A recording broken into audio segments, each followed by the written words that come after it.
박준규의 브리핑6 내일신문 박준규 기자 나왔습니다. 안녕하세요. 안녕하세요. 예. 이제 뭐 우리가 걱정을 했는데 드디어 터질 게 터졌다라는 반응들이 나오고 있습니다. 이란이 이라크에 있는 미군 기지를 공격을 했어요. 그러니까요. 오늘 아침에 저희들 또 그 보도를 보면서 사령관이 뭐 암살당한 그 시간에 맞춰서 했다는 거 보면 상당히 계획적이면서도 또 상당히 단호하게 이루어졌고, 이 보복이 다시 또 보복을 낳지 않겠습니까? 예. 미군도 지금 파병 숫자를 상당히 늘려놓은 상황이라 우리나라 역시 상당히 좀 부담스러워하고 있는 그런 상황입니다. 지금 청와대도 굉장히 긴장을 하고 있는 모습인데 일단은 회의를 소집했다고. 그렇죠. 일단은 NSC에서 그 회의를 했고요. 그리고 또 정의용 실장이 바로 미국으로 날아가서 현재 협의를 하고 있는 상황인데, 지금 우리나라가 선택할 수 있는 폭이 많지가 않아요. 우선은 우려되는 부분들은 이제 우리 교민들의 안전 가장 중요하고요. 그 다음에 가장 또 우려되는 것은 지금 안 그래도 경제가 안 좋은데 이 유가 상승 가능성이 상당히 높거든요. 우리나라가 직접적으로 가져오는 것이 이란과 직접 연관돼 있지는 않아요. 그런데 이제 사우디아라비아로부터 우리가 그 유류를 수입할 때 이 호르무즈 해협을 통과하기 때문에 이 호르무즈 해협 자체가 이란, 이라크와 연결돼 있어서 거기를 통과할 때 문제가 되게 되면 곧바로 유가 상승 또 수급 문제가 생길 수밖에 없는 거죠. 그렇군요. 또 경제도 경제지만은 지금 파병 문제가 계속 얘기가 나오고 있어요. 이미 미국에서 우리나라에 수차례 파병 요청을 했고, 또 지금 미국 대사도 공개적으로 해리스 대사가 공개적으로 요청했어요. 근데 이 파병 문제는 지금 우리가 처음에는 이 파병 문제를 아주 지혜롭게 하기 위해서 기존에 있는 청해부대의 작전 범위를 확대하는 방안, 이것으로 거의 확정적으로 지금 되었었거든요. 그런데 지금 이렇게 그 파병을 그 청해부대가 작전 범위를 확대시킬 호르무즈 지역이 이 전쟁 가능성이 생긴 거죠. 의외의 변수가 생겨서 지금 우리 정부도 상당히 곤란한 상황이 있습니다. 그렇군요. 지금 그러면은 이거 파병안 같은 경우에는 국회의 동의를 다시 받아야 되는 건가요? 아니면 어떻게 해야 되는 건가요? 지금 정부가 애초에 생각했었던 작전 범위 확대를 하게 되면 이미 비준 동의안 내용의 그 작전 범위 확대 가능성을 다 열어놨어요. 그렇기 때문에 것만 따져보면 비준을 따로 받을 필요는 없겠다, 이렇게 내부적으로 검토가 돼 있었는데 만약에 여기에 전투적인 부분들이 들어간다 그러면 이 우리나라 선박의 안전을 위해서 가더라도 전투 가능성이 있으면 이 전투 방어용 무장을 해야 되죠. 무장을 탑재시켜야 되잖아요. 그렇게 되면 얘기가 달라지는 거죠. 그러면 비준을 다시 받아야 되는 상황이 되는 거예요. 재비준을 받아야 된다. 근데 지금 분위기 봐서는 이 비준안이 뭐 정부가 만약에 결심을 했다라고 하더라도 비준안이 국회를 통과하기가 그렇게 만만치 않을 것 같은데요. 그렇죠. 지금으로서는 정부도 결정하기 어렵고요. 국회에서도 그것을 용인하기가 상당히 어렵죠. 오늘 아침에 청와대에 확인해 보니까 청와대도 이제 애초에 앞서 말씀드린 그런 방법으로 파병을 할 계획이었으나 지금 그 중동 지역이 일촉즉발 상황에 처하다 보니까 이란을 자극해서는 안 되지 않습니까? 또 지금 이란이 공개적으로 미 동맹국에 대한 경고도 했단 말이에요.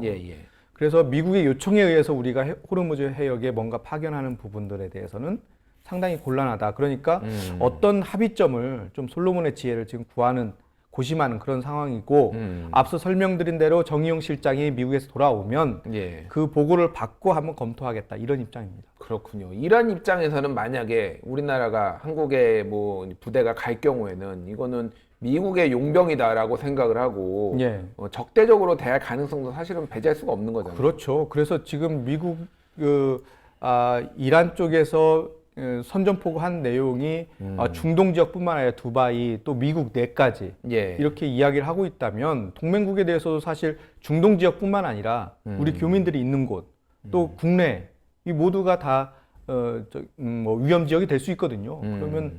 그러니까 이 부분에 대해서는 이란 또 미국 사이에서 우리가 어떻게 합리적이고 지혜로운 방안을 찾아야 되는 상황에 놓여 있습니다. 2004년에 이라크 파병하고 좀 비교가 많이 되고 있는데 그때도 어쨌든 굉장히 갈등이 있었지만 결국은 뭐 국익을 위해서 파병을 하는 것으로 결정이 났는데 이번에는 그때보다도 훨씬 더 좀 위험한 상황 같아요. 그렇죠. 그때는 처음으로 우리나라의 전투 병력이 가서 활동하는 것이라서 국내에서도 여러 가지 논란이 있었죠. 그러니까 자이툰 부대죠. 예, 예. 그 파병을 하면서도 그 소위 민주당 지지층, 당시 노무현 정부였기 때문에 예. 진보 진영에서도 논란이 많았고요. 그런데 이 전제를 뒀지 않습니까? 그 비전투 지역이고 예. 또 안전 그 관리, 질서 유지 이런 것들만 한다. 그렇게 돼 있어서 나름대로 합리적인 설득이 좀 가능했었는데 이번에 전투라고 하면 상황이 완전히 달라지는 거죠. 그렇군요. 예. 일단 내일 오전에 외통위가 열릴 예정이라고 하니 어떤 말들이 오가는지 좀 지켜볼 필요가 있겠네요. 그렇죠. 예. 지금 이런 상황에서는 국회가 적극적으로 의견을 내야 되는 상황이에요. 정부 입장에서는 사실 동맹도 봐야 되는 것이고 또 한편으로는 국민 안전도 봐야 되는 예. 약간 애매한 상황이면 국회에서는 좀 행정부가 좀 따로 떨어져 있기 때문에 좀 적극적으로 목소리를 내서 국민들의 우리나라의 입장을 그 미국이나 이란 쪽에 메시지를 보낼 필요가 있는 거죠. 예를 들면은 정부 입장에서는 뭐 미국 측한테 뭐 우리는 파병을 하고 싶은데 국회와 국민들의 반대가 너무 심해서 이거는 좀 다른 방식으로 해야 된다, 시간을 미뤄야 된다, 뭐 이런 식으로도 협상 카드로도 사실 사용할 수가 있는 거잖아요. 예, 그렇죠. 당연히 그런 측면에서 이제 국회의 역할이 있는 거고요. 그런데 지금 이 문제가 단순하게 파병 문제뿐만 아니라 이 대북 문제와도 연결돼 있고요. 예. 또 한편으로는 지금 미국과 협상하고 있는 방위비 문제도, 분담금 협상. 예, 그것도 예. 연관돼 있어서 현재로서는 이것을 어떻게 이 협상을 전체적으로 가져갈지 지금 문재인 정부의 상당히 중요한 시험대라고 할 수 있습니다. 알겠습니다. 예. 오늘 그 정세균 총리 청문회가 이어졌는데 예. 한국당의 4연패가 지금 눈앞에 있다. 거의 확실시되죠. 확실시되고 있나요? 예. 정세균 의장 사실 처음부터 큰 흠결이 없을 것이다 예상을 했었는데 한국당이 결정적 한 방을 찾아내지는 못한 것으로 보입니다. 이런 방식으로라면 물론 청문 경과 보고서는 채택이 안 되겠지만 인준을 하는 데는 크게 무리가 없어 보입니다. 그렇군요. 그러면은 뭐 예상대로 13일 날 다음 주 월요일 날 표결을 가는 것으로 지금 보면 되는 건가요? 예, 제가 이인영 대표하고 통화를 해보니까 예. 뭐 더 미룰 이유가 없다. 더 미룬다고 해서 뭐 경과 보고서가 채택이 되는 것도 아니고 한국당이 계속해서 저렇게 비판적으로만 나온다면 결국에는 13일 정도에 통과를 시키는 것이 가장 적절하지 않겠냐 이렇게 이야기를 하더라고요. 그러면은 뭐 무기명 투표인데 뭐 이를테면은 뭐 통과 가능성에 대해서는 뭐 낙관하고 있는 건가? 그렇죠. 사실 다른 당에서 반대를 할 거면은 반대에 대한 명분이 본인들도 충분히 해야 될 텐데 그럴 것 같지는 않고요. 예, 한국당이 표결에 참여해서 반대표를 던지더라도 과반은 충분히 확보할 수 있을 것으로 예상이 됩니다. 알겠습니다. 자, 지금 법안들, 이제 쟁점 법안들이 아직도 많이 남아 있어요. 예. 특히 이제 형사소송법, 검찰청법, 그리고 그 다음에 이제 유치원 3법이 예. 남았는데 이것들은 지금 전망이 어떻게 되고 있나요? 일단은 내일 오후 2시에 본회의가 열립니다. 예. 여기에서 이제 민생 법안 한 180여 개가 모두 상정이 되고요. 필리버스터를 하지 않기로 했기 때문에 그대로 예. 통과될 가능성이 높습니다. 예. 그리고 그거 끝나자마자 그 임시국회 이틀간의 임시국회를 할 예정이고요. 예. 그리고 형사소송법을 상정하면 아마 필리버스터가 이어질 예정입니다. 그렇군요. 그러면 유치원 3법 같은 경우에도 그 이후에 그러면 이거 형사소송법과 검찰청법 다음에 이렇게 뭐 처리가 될 전망인 건가요? 현재로서는 그렇게 예상을 하는데요. 이 유치원 3법은 사실 좀 논란이 있어요. 예. 일단은 4+1, 그러니까 진보 진영의 합의 사항은 아닙니다, 이게.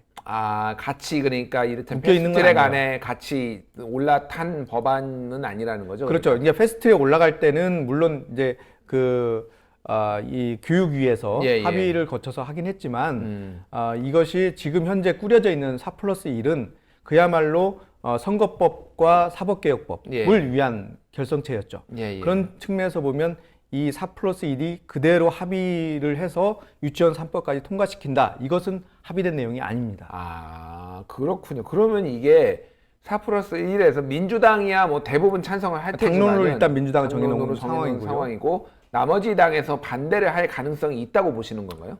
그렇게 우려가 되는 부분도 있는 거죠. 물론 이것이 뭐 여러 가지 논란이 있지만 이건 기명 투표이기 때문에 네. 반대하는 사람들의 의견이 나올 수도 있고 기권할 수도 있어요. 예. 그런 측면에서 보면 민주당 이외의 정당에서 적극적으로 찬성하지 않을 가능성이 제기되고 있고요. 특히 이게 선거 시즌이라 검경 수사권 분리는 경찰이 이 선거에 상당히 영향력을 미친다고 어제도 말씀드렸는데 그렇기 때문에 반대하기가 좀 어렵고 유치원 3법은 오히려 그 유치원 원장들이 선거에 상당히 영향력이 있다 이렇게 보고 있기 때문에 이걸 무조건 찬성할 것이다 이렇게 예상하기도 좀 어려운 상황인 거죠. 지금 저도 들은 바로는 유치원장들 뭐 관련해서 총동원되고 기관들이 있습니다. 지금 뭐 의원들 로비를 어마어마하게 하고 있다라는 얘기를 들었어요. 그렇죠. 저는 이것을 냈었던 그 박 의원, 박용진 의원 얘기를 들어보니까 뭐 박용진 의원이 다녔던 유치원장이, 그러니까 박용진 의원의 자녀가 다녔던 유치원장이 전화를 했답니다. 그래요? 그런 정도로 집요해요. 박 의원한테까지 전화를 했다고? 박용진 그렇죠. 의원한테까지? 그렇죠. 근데 그 대응을 아주 밀접한 사람하고 하는 거죠. 그러니까 이제 지금 의원들 중에서는 뭐 40, 50대가 있지 않겠습니까? 그럼 그 중에서는 이제 유치원 다니고 있거나 뭐 그런 분들도 있을 텐데 뭐 여러 가지 인적 관계를 통해서 이 로비를 하는 거죠. 그렇군요. 뭐 로비라는 게 뭐 부정적인 건 아니거든요. 자기 의사를 표현하는 건데 지금 같은 선거 시즌에는 그게 상당한 압박이 될 수 있다는 거죠. 이게 참 딜레마겠네요. 사실은 국민들의 다수는 또 특히 학부모들의 다수는 유치원 3법이 통과되길 원하는데 이 유치원 원장들은 또 강력하게 로비를 하고 있으면 이분들은 또 뭐 만만치 않은 또 세를 과시하고 있잖아요. 지역사회에서. 그렇죠. 약간 의원들이 좀 약간 딜레마 상태일 것 같은데 어쨌든 원칙대로 가야죠. 이럴수록 뭐 지금 사실 유치원 3법이 좀 가려져 있는 상황이거든요. 계속해서 언론도 그렇고 여론에서 이 환기를 시켜줌으로써 이것이 현재 어떤 영향력이 뭐가 필요하다 이것을 계속 이야기할 필요가 있는 거죠. 알겠습니다. 자, 안철수 의원의 복귀가 어느 정도 윤곽이 지금 잡히고 있습니다. 1월 2일 날 이제 복귀한다 이렇게 메시지를 갑자기 냈어요. 그런데 지금 말씀하신 대로 복귀 일정이 이렇게 보인다고는 하는데 어떠한 것도 확실하게 나온 게 없어요. 아직은 안철수 의원 답네요, 약간. 그러니까요. 그러니까 안철수 계의 의원들뿐만 아니라 원외위원장들도 아무것도 모르고 있습니다. 언제 오실 건지, 와서 무엇을 할 건지, 창당을 할 건지, 바른미래당에 들어갈 건지. 지금 아직 전혀 그게 윤곽이 안 잡힌 거예요. 그리고 만약에 창당을 하거나 뭔가 움직임이 있으면 보통 측근들한테 지시를 해서 조직을 재건하지 않습니까? 근데 이런 움직임이 전혀 잡히지 않아요. 그런 걸 보면 안철수 대표가 과연 오긴 오는 건가? 이런 생각까지 드는 거죠. 뭐 오늘 아침에 메시지를 또 하나 내지 않았습니까? 신년사라고. 그것을 발표한 이동섭 의원하고 아까 통화도 하고 왔는데 본인도 언제 복귀할지 모른다는 거예요. 그래요? 그리고 보통 지금까지는 김도식 실장, 전 비서실장, 그리고 이태규 의원이 안철수 대표의 직속 이 스피커였습니다. 근데 갑자기 이동섭 의원한테 또 메시지가 간 거죠. 그러니까 이 발표하는 방식도 조금 의외고요. 이런 걸 보면은 전체적으로 이렇게 복귀를 위한 시나리오가 충실하게 만들어지지는 않은 것 같다. 이런 느낌이에요. 유력하게는 어쨌든 설 전에 들어오는 것으로 좀 많이 유력하게 예측이 되긴 했잖아요. 지금 이야기되고 있는 것은 그 전에 와야 설 민심을 통해서 이 이야기가 확산될 수 있다. 이런 거였고 또 다음 주에 부친이 생신이에요. 그러니까 이것을 계기로 해서 오지 않겠느냐 이런 예측도 있는 건데 효도 정치를 하겠다는 순전히 다 예측입니다. 그렇군요. 방금도 제가 김도식 실장하고 이야기했는데 본인도 모르겠다는 거고요. 내일 또 메시지를 하나 냅니다. 내일 그 10시 반에 토론회가 열리는데 그 안철수계 중심으로 거기에서 영상 메시지가 나오게 돼 있어요. 과연 어떤 게 나올지 또 영상 메시지라면은 안철수 전 대표의 얼굴이 본인이 직접 뭔가를 말하고 있는 그런 메시지가 나온다는 거군요. 아직까지는 그게 이제 국내로 들어오지는 않았답니다. 지금 만들고 있는 것 같아요. 그렇군요. 거기에 메시지가 어떤 게 나올지 모르겠는데 첫 번째 메시지와 두 번째 메시지 1월 2일과 오늘 메시지를 보면 큰 차이는 없어요. 그래서 이번 세 번째 메시지에도 어떤 분들은 뭐 큰 기대를 안 하는 뭐 동어반복, 혁신이나 국가 대개혁 이런 것들이 주로 담기지 않았을까 이렇게 예측을 하고 있습니다. 그 인터뷰를 조선일보하고 했어요. 서면 인터뷰했죠. 서면 인터뷰를 해가지고 그게 어쨌든 화제가 됐는데 뭐 다른 언론사에서도 인터뷰 요청이 갔는데 인터뷰를 안 했다. 조선일보하고만 했다. 뭐 네. 이것도 뭐가 메시지가 있는 것인가 뭐 이런 얘기도 나오고 있어요. 약간 이제 전략적인 그 판단이다 이렇게 볼 수도 있을 텐데 과연 모르겠습니다. 이번에 그 신년 메시지를 내는 거 보면 또 그 전략이 뭔가 있는 것 같지는 않고요. 뭐 본인들의 생각에는 가장 많은 확실한 그 어떤 메시지를 전달하기 위해서 가장 좋은 매체를 선정한 것 같다. 이렇게 좋은 매체로 본인들이 활용하고자 했던 것 같다. 이렇게 판단됩니다. 손학규 대표가 전권을 내주고 바른미래당 2선으로 후퇴할 가능성은 현재 있어 보입니까? 전혀 없다고 봅니다. 전혀 없어요. 내일 기자회견을 합니다. 예. 오늘 기자회견 원래 예측이 되었는데 하루 미뤘어요. 예. 내일은 아마도 본인 중심의 당 운영 계획을 발표할 가능성이 높습니다. 뭐 혁신정당, 혁명정당이라고 할 정도의 어떤 메시지를 낼 텐데 내용은 별로 없을 거예요. 정당혁신, 정치혁신, 공천혁신 이런 내용일 텐데 뭐 제가 드린 그 세 가지 말씀만 들어도 뭐가 나올 것이다 예상이 가능할 만큼 예. 뭐 뻔한 얘기가 나올 것 같은데요. 내일 또 어떤 이야기가 나올지 한번 봐야 될 테지만 안철수 대표한테 정권을 주고 후손을 후퇴하겠다 이런 선언은 아마 없을 것 같습니다. 그렇군요. 참 말의 성찬이네요. 뭐 혁신, 뭐 대개조 뭐 예. 이런 말들은 쉽게 하는데 메시지가 정말 없는 것 같습니다. 스페이스 엔제 03님은 안철수 왜 오는지 본인 자신도 모르고 있는 듯 얘기를 하셨고요. 개그 스토리 47 박중규 내일신문 기자님 오늘따라 아주 좋아 보입니다. 라고 말씀하셨습니다. 예, 감사합니다. 감사합니다. 예. 하여튼 뭐 좀 내일 좀 지켜봐야 되겠습니다. 예, 내일도 사건이 많습니다. 예. 내일 뭐가 있나요? 내일 일단은 그 본회의가 있고요. 예. 그리고 아까 말씀드린 대로 안철수 대표의 메시지가 있고요. 안철수 대표 메시지. 그거 끝나자마자 바로 그 손학규 대표 기자회견이 있습니다. 11시에.